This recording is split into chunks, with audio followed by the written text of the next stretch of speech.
Hey everybody!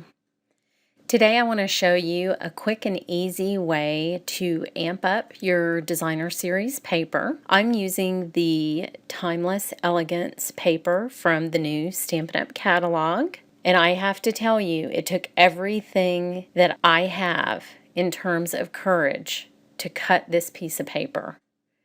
I almost cried and needed counseling. This is such incredibly beautiful paper. This is why people hoard paper. When paper looks like this, you hoard it. That's just the way it is. But I did cut it in half. I survived somehow. And then I just had to decide which roses on this paper I wanted to color.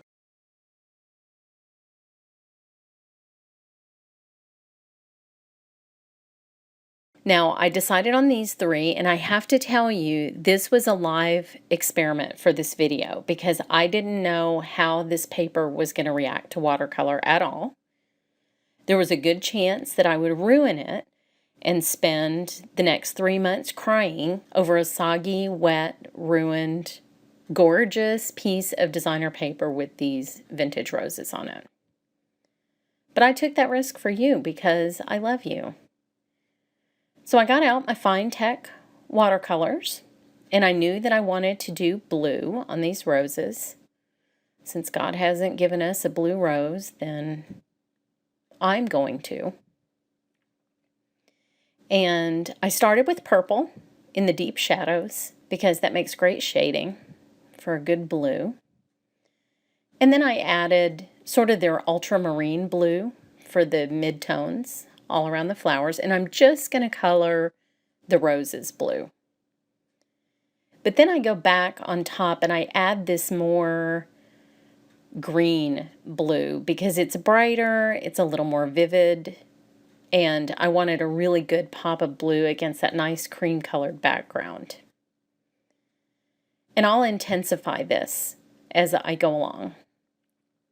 But since the artist that drew these flowers, and by the way, these were hand-drawn by an artist at Stampin' Up!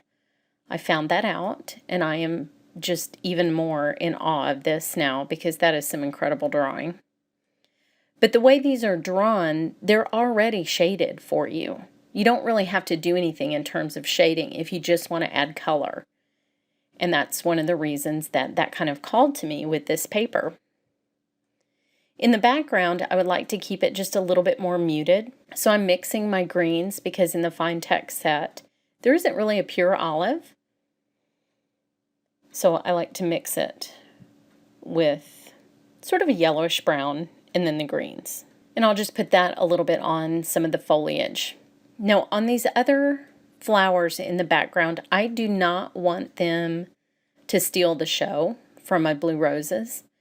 So I'm doing them in sort of a neutral yellow, and then I'll go back and add a peach tone with that flesh tone watercolor that comes in the set. But as I go along, I just keep adding more blue to these roses until they're really just popping off the page. They are stunning. If someone does, I know there's that internet story about those Japanese blue roses, but I'm not really sure I believe that. There are internet stories about Google Fiber being in Austin. That hadn't happened yet either. So I'm a little bit skeptical. Until I see a blue rose myself, I'm just going to have to keep painting these. If there is ever a variety of blue rose, I will move wherever I need to move in the world in order to have a yard full of them. But I want to keep the rest of the palette neutral. And I'm trying as I go, I'm using actually a cup of water instead of the water inside the aqua painter. And I'm trying not to add too much water again because I don't know how this paper is going to react to it. And I'm just going to hit it with my heat gun and get it good and dry before I glaze each of these roses because that will give them even more impact than just the color. And I have my lights on kind of brightly here, and it's washing out the color just a little bit, and so you can't see how truly vivid they are, but you'll see it in the picture at the end. Now I'm drawing the back just to straighten that paper out again and again. This is designer series paper. It's not watercolor paper, so there is going to be a little bit of warping. But I was able to really combat that both with the heat and at the end when I glued it down to my card base. Now I'm going to glaze each one of these roses with the Irresistible Pico Embellisher in Shimmer. I decided that I wanted just a little bit of shimmer as well as just the clear shine from the glaze. So I'm using this. These are great because they have a fine, super fine tip, but you can cover a large area pretty fast. And it has just a teeny bit of gold shimmer that you can see in the bottom of my bottle there.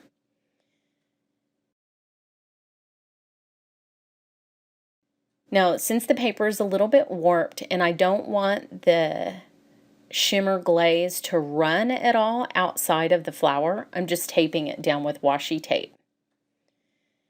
And then I'm just going to give it a good shake because my shimmer has settled a little bit. And I want to get that back onto the project. And then I'll fill in these smaller flowers. Now I realize on camera I didn't do that one small rose up at the top, but I do go back and do that before I finish the card. And you just want to set this aside to dry like you would with crystal effects or anything else. And when it's finished, it gives you this beautiful, subtle, glittery look underneath that shine and a gorgeous, gorgeous project with just one sheet of paper. I ended up adding a greeting from Endless Thanks at the end for a little banner across the card. And there you have it, Timeless Elegance. As always, if you're interested in ordering this, you can head over to my website and pick it up. I also have it in a paper share, which is a great way to try some of these papers out. Thanks so much for watching.